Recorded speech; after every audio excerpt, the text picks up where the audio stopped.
I'll take a picture. You're gonna save it for later. I'll delete it out inside the YouTube video. And so what I'm doing is making sure it goes in the middle. So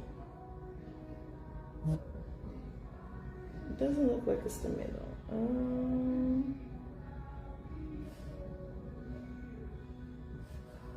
Maybe this is the middle. This is why you need a ruler sometimes. But you know, I think I don't need a ruler, so I try to eyeball everything because actually that causes me to have to go look for a ruler.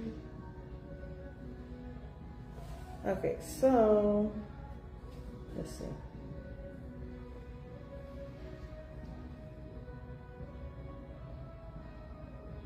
I really think that's the middle.